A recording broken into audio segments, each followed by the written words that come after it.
Welcome to Life on Earth. Welcome to Life on Earth. Welcome to Life on Earth. Hello, you good people, and welcome to Life on Earth. Welcome, everybody. Today is Thursday, February 24th, and the booking question that is responsible for Amy's posture being so much better than mine. A companion to Ayn Rand. I'm learning through osmosis. Very good. Very good. Well, you've got a good head on your shoulders there. Yes, I do. Thank you very much. Well, welcome to Life on Earth, everybody. I have Robert here with me today. Very special guest, Robert Nasir. Hi there. Hey, you do the intro. I'm going to do one quick thing here. Same thing I forgot the last time we went. Oh, no worries at all. We've got Apollo Zeus in the house. He says he wins because he's first again. Well, we need prizes. Well, just come over to London, which will be in a few weeks, and we will hand out prizes. So here's what happened. I'm on the internet, on the social networks, and this book keeps coming up. Mm-hmm. Blackwell Companion to Philosophy series, a companion to Ayn Rand. Now, the great thing about this book is it has insights in it that no other book has. It has articles on aspects of Ayn Rand's philosophy and literature that no other book has. And it's really, really exclusive. Like, you newbies and poor people can't afford this. It's a $150 book. But just kidding, what happened recently was the softcover version came out, the Kindle version came out. You can get that in either one of those formats for under $50. And in my mind, the best part of this book is what I want to talk about today. Yes. / tonight, depending on where you are on this big globe of ours, this life on Earth. This life on Earth. Despite all of the things that are tragic that are going on right now with regard to Ukraine, I think this is a really excellent remedy to that. So I think it's crucially important to get the insights we're going to talk about tonight. Yes. I'm on the internet. A friend of mine, this was on the Old Fogies Network, Facebook, posts this. Tell me if this resonates with you. A quote from Christopher Titus. I think especially our more right-leaning friends will appreciate this. Okay. This country you're sitting in right now was not built on love, hugs, timeouts, and trophies you didn't earn. This country was built on shame, humiliation, and striving to be better. By the way, if you're in this room right now and you're successful, you didn't get there because somebody loved you too much or gave you too many hugs or gave you a trophy when you lost. You did it because at one point in your life, somebody turned to you and said, "You're a loser." And in that second, you decided to bust your ass and make them choke on that sentence. Or your parents gave you the money. All right, how do we like those alternatives? False if you are successful in your life, either your parents gave you the money, meaning you're a worthless heir, your parents made it easy on you, and that's why you're successful in life, or at one point in your life, somebody turned to you and said, "You're a loser." And in that second, you decided to bust your ass to make them choke on that sentence. Now, when I read that, my immediate reaction, well, you know me well enough to know my immediate reaction, but I thought, that's a thing. That is a thing. And I think all of us have had a little taste of that, if not a big mouthful of that. This motivation that comes out of somebody saying, "You're no good. You're not good enough. You'll never be anything." And that desire to say, "Ha, I'll show them." But I thought, man, how sad if that's what you think the real nugget is, if that's what you think the real motivation to do well is. Yeah. So I couldn't resist answering this guy. That's one way it happens. But the other is passion. The other is values. I did not become a field engineer out of shame. I did it because I love it. I love this life. I love being able to provide for myself and my family. I love the experience of efficacy, of making things happen, of getting things done.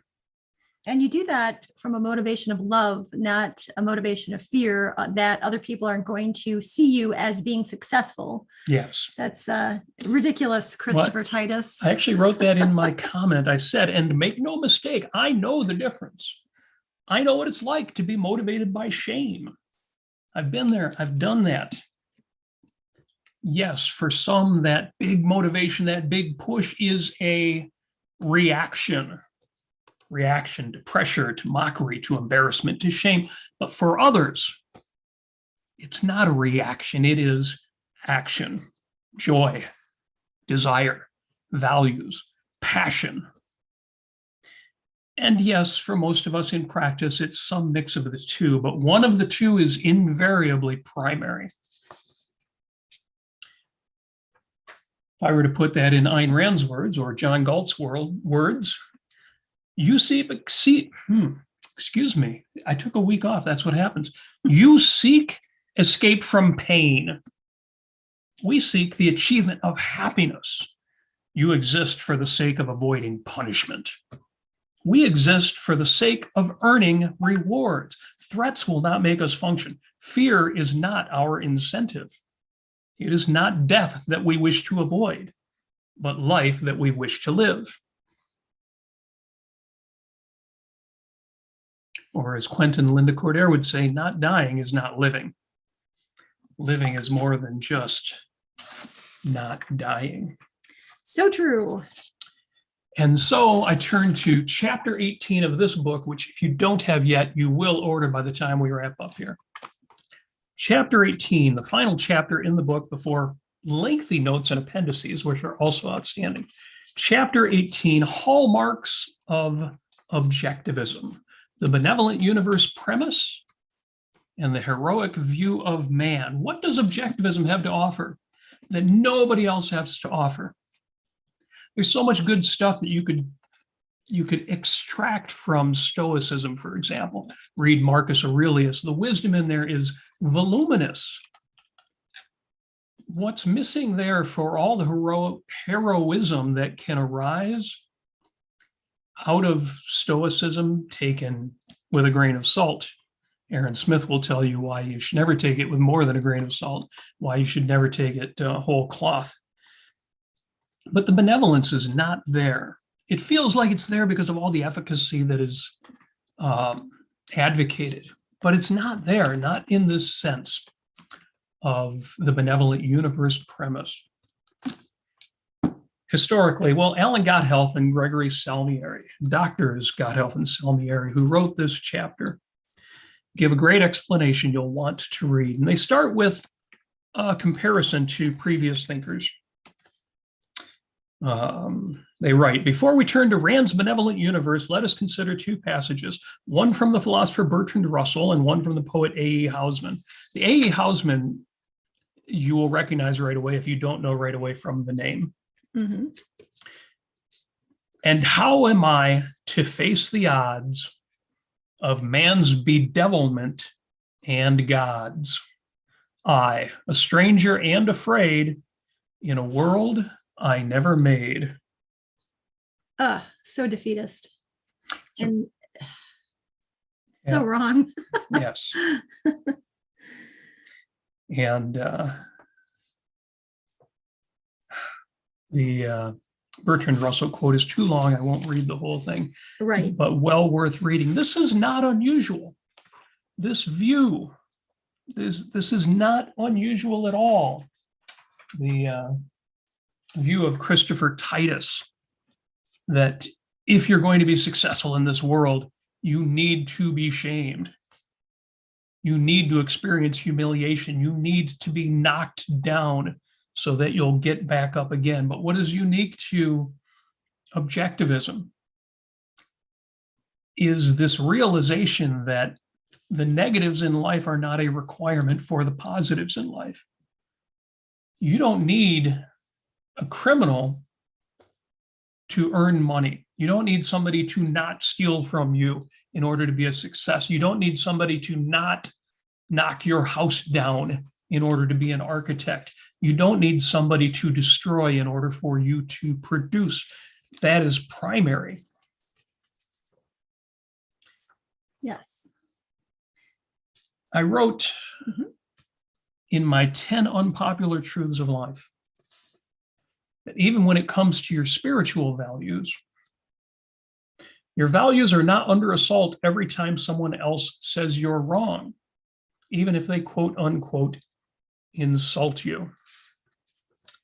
And this came up because folks asked, well, what about Howard Roark when he says to Ellsworth Toohey, after Toohey asks, Mr. Roark, we're alone here, and nobody will know. Tell me in any words you wish, what do you think of me? And Howard Roark famously answers Ellsworth Toohey and says, but I don't think of you.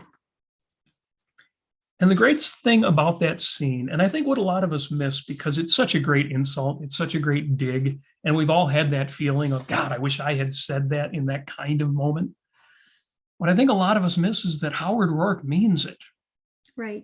Actually, in this, if you don't mind me jumping in this article, yes, this is the Hallmarks of Objectivism, the Benevolent Universe Premise, and the Heroic View of Man by Alan Gotthelf and Gregory Salmieri. They quote Howard Roark after, so Dominique earlier in the Fountainhead, when a temple that he designed is about to be destroyed and Dominique looks at him as if she knew his worst suffering. And then he says, what you're thinking is much worse than the truth, Dominique. I'm not capable of suffering completely. I never have. It only goes down to a certain point and then it stops. As long as there is that untouched point, it's not really pain. You mustn't look like that. And yeah, I love that because he opens that by saying, I don't feel that. Right. And again, it only makes sense when you realize he really means it.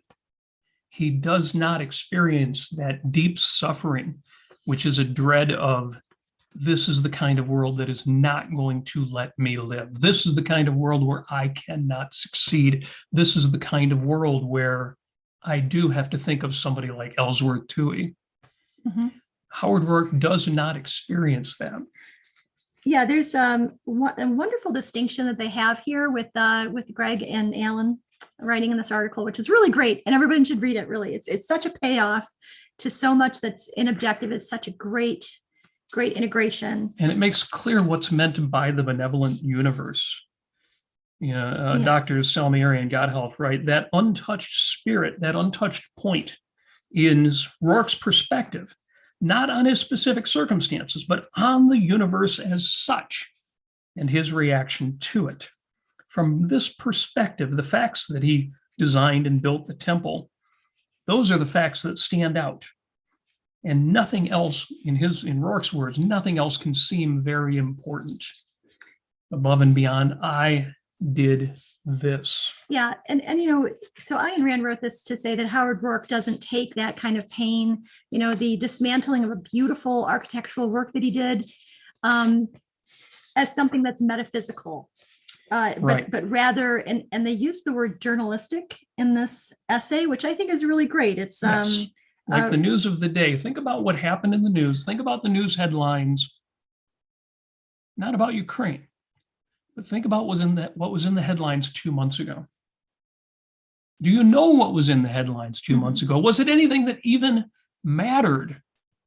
No, sometimes the news matters. The Ukraine news matters. But when we say journalistic, we mean simply the accidents, the happenings of the day. Yeah, and in the article here, they say Rand recognized that success and happiness are not guaranteed, even to a rational moral man. There are many factors that can prevent or destroy one's achievements. But Rand thought that all such factors are journalistic rather than metaphysical. That is, they are due to the details of specific circumstances rather than being inherent in the nature of existence as such. Yes. Very important. So by coincidence, on the John Galt Line forum group on Facebook, highly recommended. And definitely you should join if you're not already a part of it, but you're on Facebook, especially because they've been taking some knocks lately from some turkeys. And I'll tell you what I mean by turkeys in a moment.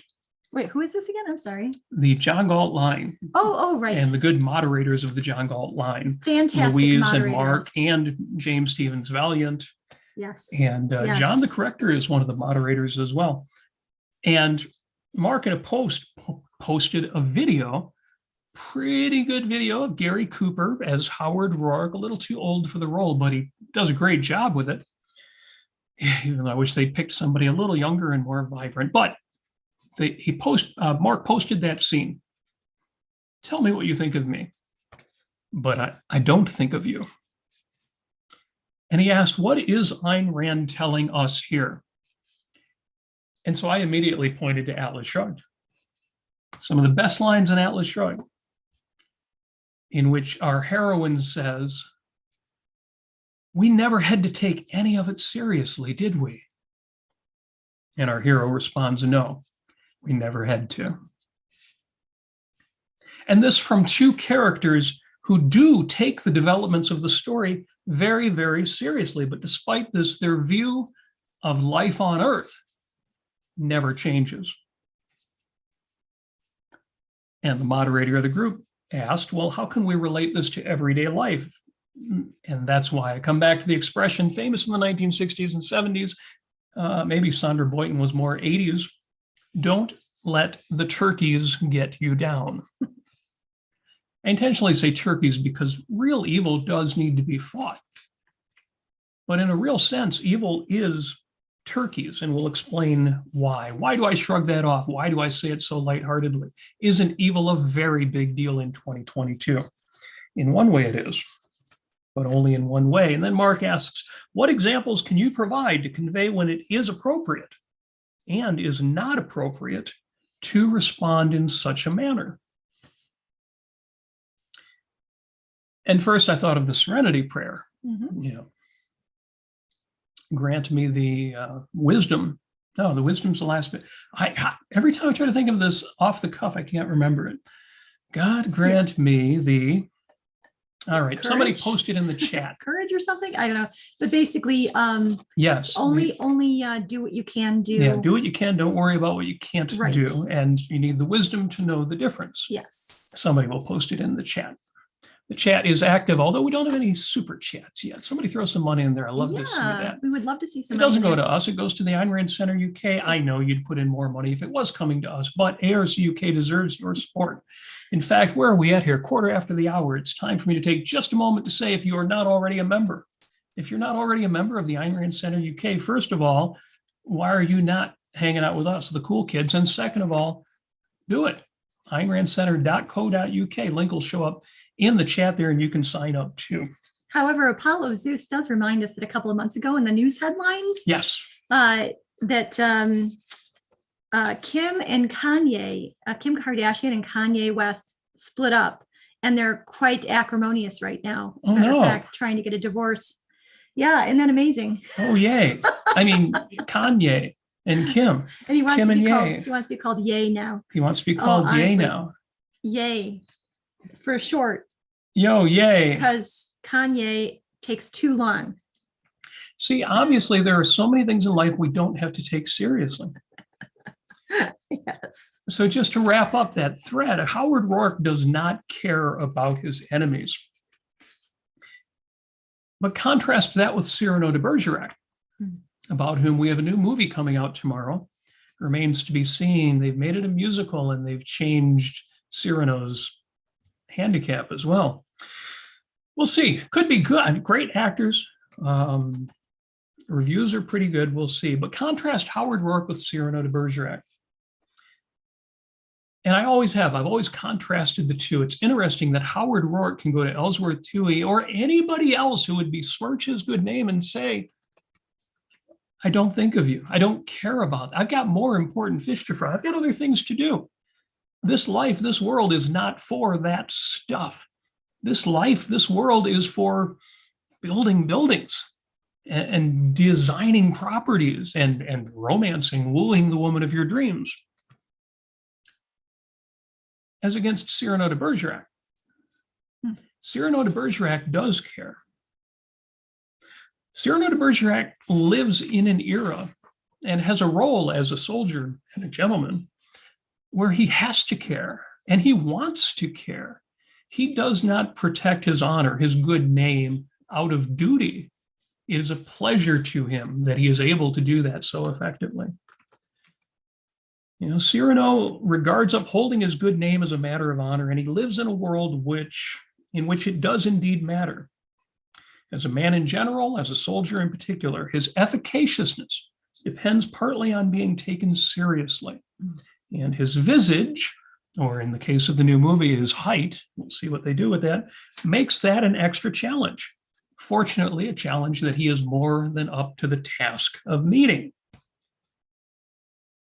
So when is it appropriate to respond in such a manner as Howard Roark does? Or to respond in a manner such as Cyrano de Bergerac does? And the answer is when it is loyalty to your values, because that's what honor is. When is it inappropriate? When doing so would undercut or betray your values, when it would be a violation of your integrity. And that's the common denominator.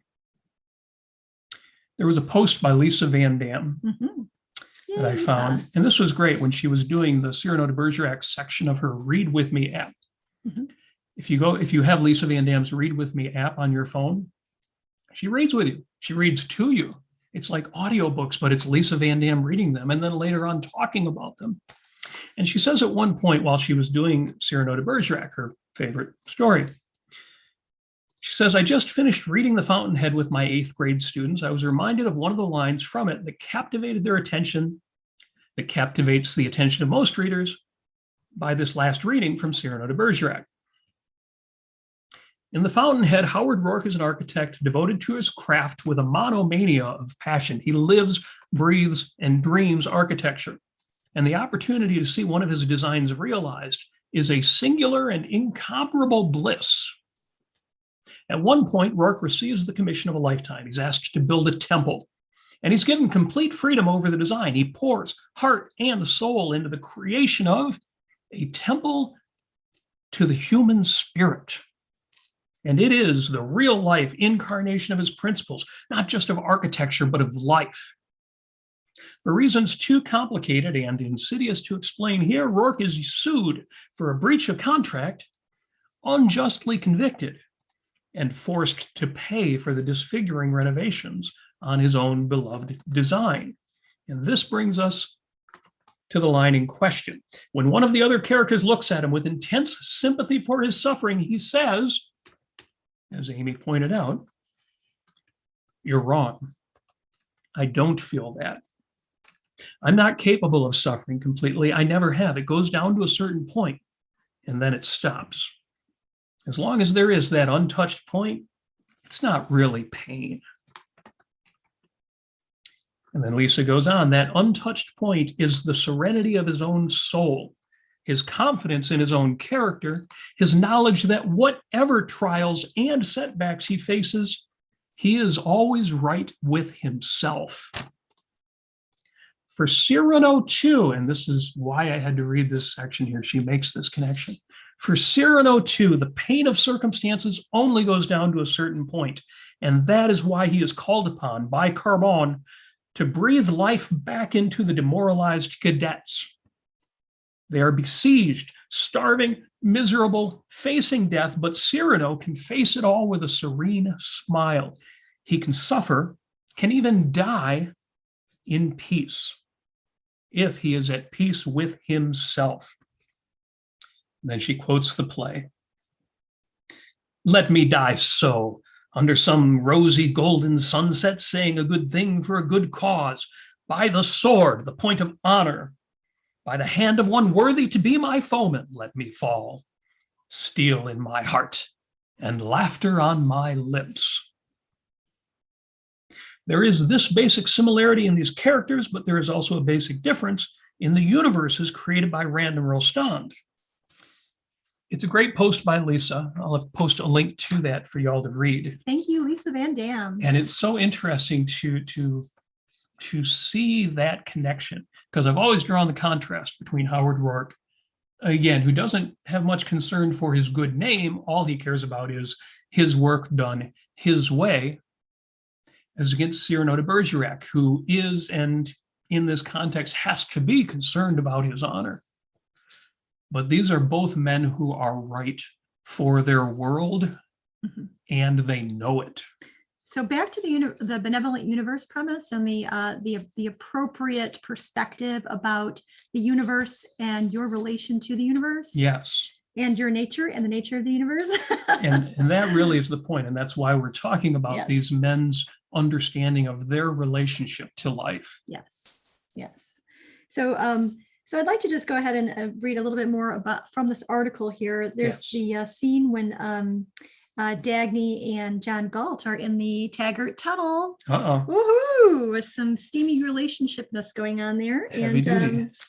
And he learns that Dagny was romantically involved with another man. So he says, Dagny, it's not that I don't suffer. It's that I know the unimportance of suffering. I know that pain is to be fought and thrown aside, not to be accepted as part of one's soul and as a permanent scar across one's view of existence. Don't feel sorry for me. It was gone right then. So it goes on, it says, the benevolent universe premise in Ayn Rand's view, it says, is that the universe is open to man's achievement and success. And the achievement of values and the enjoyment of happiness are, as Ragnar Danistel said, the natural state, the norm, the to be expected. It is the view that suffering and tragedy are the accidental, to be fought and thrown aside, as Galt says, not to be accepted as part of one's soul. So that, that's, I think, an extremely important, probably maybe the most important point that a person can gain from objectivism. Other than all of the other ideas that that presuppose that idea, or I should say, that come after that idea that are more fleshed out. Especially right now, since we're in a we're in a really, really sad situation. I know a lot of people have friends in the Ukraine, and there are a lot of scary times, and you can see, Vladimir Putin as a, an efficacious evildoer, and he's going to win. He's going to destroy so many lives. And, but I would say this, this is another part of the essay. And this is where, I don't know, maybe you want to read this because I may cry, but it's talking about Kira's last thoughts in the book, We the Living. And if you haven't read it yet and you don't want a spoiler, just don't listen for the next 2 minutes. But basically, she knew she was dying, but it did not matter any longer. She had known something which no human words could ever tell, and she knew it now. She had been awaiting it, and she felt it as if it had been, as if she had lived it. Life had been, if only because she had known it could be, and she felt it now as a hymn without sound, deep under the little hole that dripped red drops into the snow, deeper than that from which the red drops came. A moment or an eternity. Did it matter? Life, undefeated, existed and could exist. She smiled her last smile to so much that had been possible.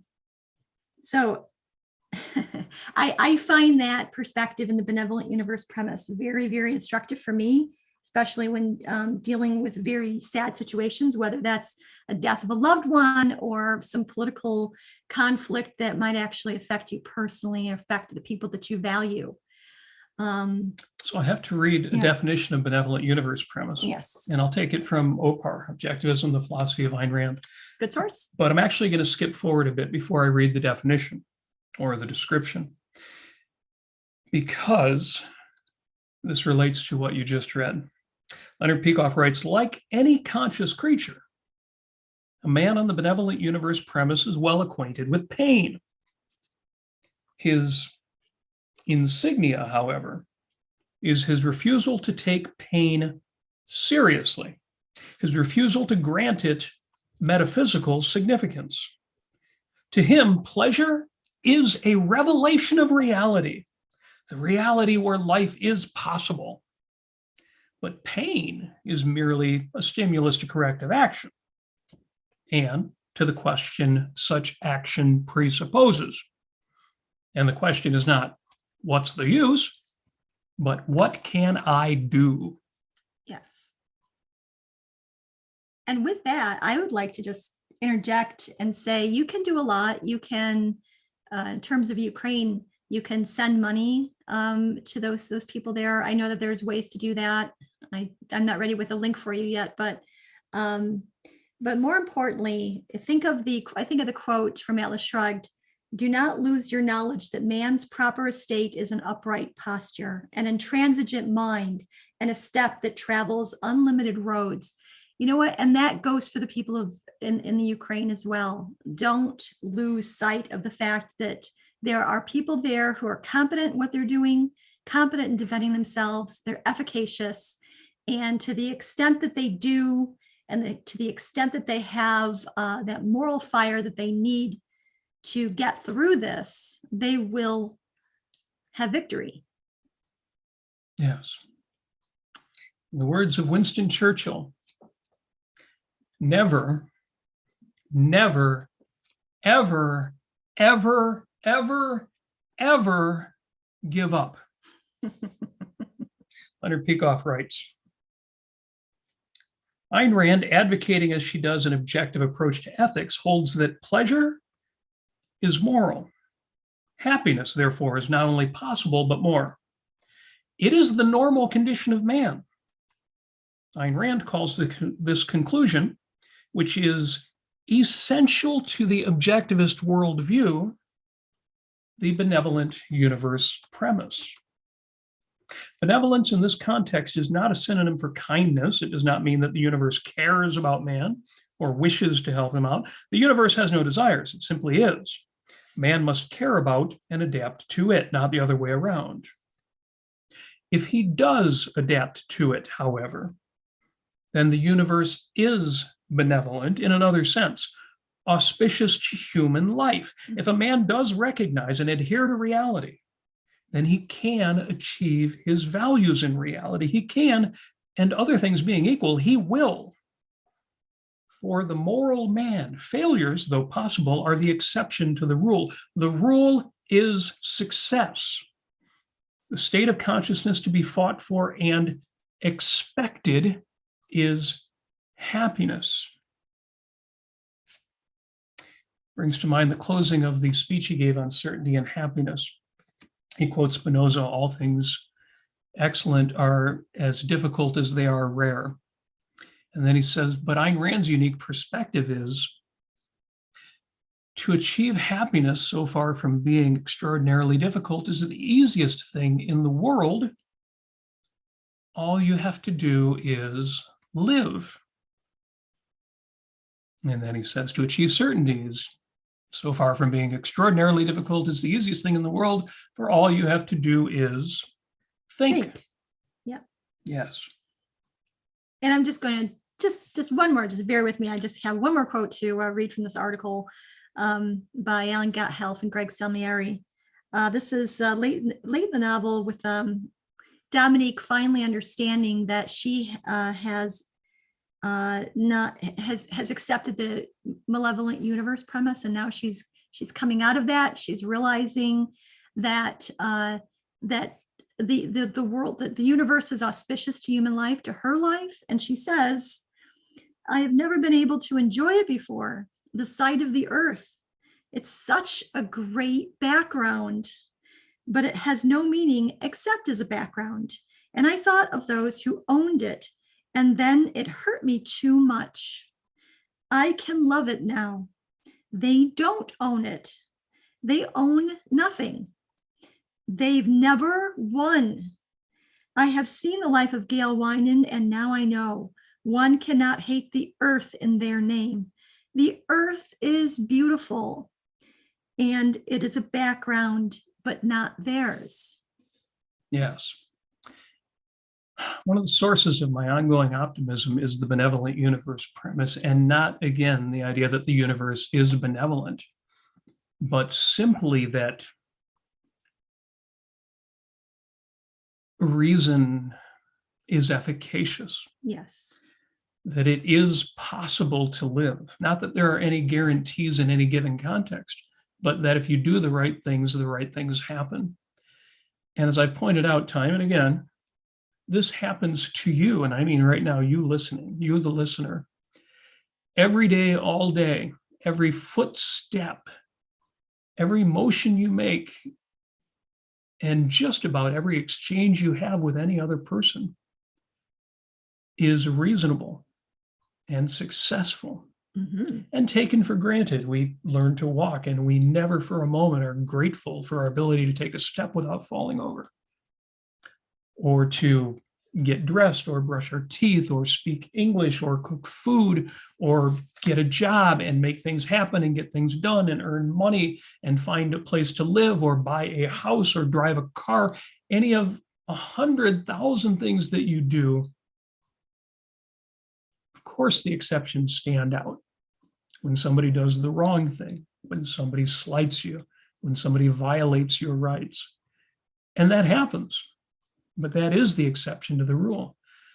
And the universe itself, metaphysical reality, will never let you down. Reality is what it is. A is A, and you can count on that. And that is the benevolent universe. So we have, so Apollo chimed in here just for a second here. He says, he cites Andy Bernstein's criteria for heroism, which is, quote, victory in at least the moral sense. And then he asks, how comforting is it, or that, how comforting that is to people caught up in the current conflict in the Ukraine is speculative. Yeah, he's saying that you can only speculate how comforting that is. How many of them have that Kira Argonova reaction of, I fought till the end and that's enough, versus the actual defeat? And the answer is, the reason why evil is because it destroys. To say that the universe is benevolent actually gives more weight to the fact of evil. The pragmatist says, well, bad things happen. We only have so much control over life anyway, so bad things happen. It's precisely those who understand the benevolent universe premise, who understand what life is and ought to be, who are the most righteously indignant at things like the bastard Putin's current actions. And it is, or should be, those of us who understand that, who can take these things most seriously, speak out where possible, and take action when that's possible as well. It's, I would hate to get too much caught up into that, because I could easily talk for another half hour about the situation in the Ukraine. But fortunately, that was already done on today's The Daily Objective. So if you didn't hear that discussion, go to the Ayn Rand Center UK YouTube channel and give that a listen. The first super chat of the session from Apollo Zeus, a man from A to Z, says, for members of the Kim and Kanye fan club, yay for that. Kanye, and that is. And Marcin with a, now this is a Polish, $50 or 50, I'm not entirely sure how you say ZLOTY, but thank you so very 50 much. Polish zloty. And you're in Poland. You're right next door to the conflict, and I really hope that you, and if you have any loved ones in the Ukraine, that they stay safe. Wish them all the best. And they say, thank you both for the most positive objectivist shows. Keeping a benevolent universe premise is much easier because of you. Thank you so much. That means a lot to us. I appreciate that on two levels. First of all, I hope that a positive attitude is a good thing for the folks out there. But second of all, the positivity that flows from the benevolent universe premise is actually a metaphysical value judgment. It functions on the level of sense of life. And I'm only saying this, which sounds a little floating. I only say this to make the point that this perspective does not require a particularly positive psychology. It's factual. The benevolent universe, even in moments where I find myself feeling negative about society in general, the Dominique perspective, the benevolent universe aspect, that reliance on reality, on the facts of reality, on man's knowledge of reality, on reason, on logic, that reliance doesn't go away, which again explains why the pains only go down to a certain point. You know, Doctors Salmieri and Godhealth write, the root of Dominique's error, before the passage that Amy read, is the premise that the world is owned, quote unquote owned, by contemptible people. That is, that the depravity of others is a fundamental and insurmountable force opposed to great achievements. Now, I can understand if you live currently in a culture or a country or a society where that is true. In other words, where there are not just regular incursions against your rights. You know, here in the United States, an incredible amount of regulation or taxation, which still leaves open the possibility that I can do anything with my life that I want, other than the fact that they make it harder. But there are places in the world right now where it goes much further than that. And I can understand why even holding the benevolent universe perspective makes it very difficult for that to lead to happiness. Mm-hmm. That's why I make the distinction. The benevolent universe premise is philosophical. It's not psychological. Whereas the positivity that I hope that Amy and I bring, and other people on the Ayn Rand Center UK channel and other people within the community bring, Yes. is a little more, not just psychological, but more wisdom than philosophy. Either way, and however you took it, I appreciate the compliment, Marcine. That's very kind of you. Thank you. Now, I would wrap up the conversation with a quote by a philosopher that Ayn Rand was not a fan of. Oh. Yes. Well, I mentioned Marcus Aurelius earlier, and there's all sorts of good stuff you can take from the Stoics if you pick and choose. Yes. Similarly, Henry David Thoreau, who writes, if one advances confidently in the direction of his dreams and endeavors to live the life which he has imagined, he will meet with a success unexpected in the common hours. What are you saying, Henry David? Oh, success is possible. Yes. Of course, you have to advance confidently. Why would you advance confidently? Where does that confidence that success will happen come from? Well, on some level, at least on a good day, Henry David Thoreau obviously was advocating some version of the benevolent universe, the idea that if you do the right things will happen, both in thought and in action. Another quote from Thoreau, there are in each the seeds of a heroic ardor, which need only to be stirred in with the soil where they lie. I don't want to feel as if my life were a sojourn any longer. It is time now that I begin to live. Unquote Henry David Thoreau. And I say that if you are at a point in your life, and most of us get there where you've lived well, but you know there's more in you, the universe is just waiting for you to do it. And if you advance confidently in the direction of your dreams and endeavor to live the life you have imagined, I believe, and reality is on your side, that you will meet with a success unexpected in the common hours. So definitely, if you haven't already, go out and get a copy of the companion to Ayn Rand, again, part of the academic series, Blackwell's Companion to Philosophy. Used to be $150, still is actually the hardcover here, but now you can get the soft cover or the Kindle version for under $50. Just that article, chapter 18 by itself, is well worth the price of admission. Yep. And thank you for the chat. I have been reading the messages as we go along here. I deeply appreciate you being here, listening to the show. I appreciate it so much that I want to talk to you some more. So what we're going to do now is we're going to go over to Clubhouse, as we usually do after the show. Meet us on Clubhouse, talk to us, talk back to us, tell us why, oh, Robert, you're all full of it. You don't get it. You don't understand. Or you can tell me whatever it is you want to say. But either way, welcome to Life on Earth. This is your opportunity to amp up, to decide it is time now to live a little bit higher, a little more in accordance with what you know to be true. The benevolent universe is waiting for you to be your own best self. Thank you so much for listening. Bye.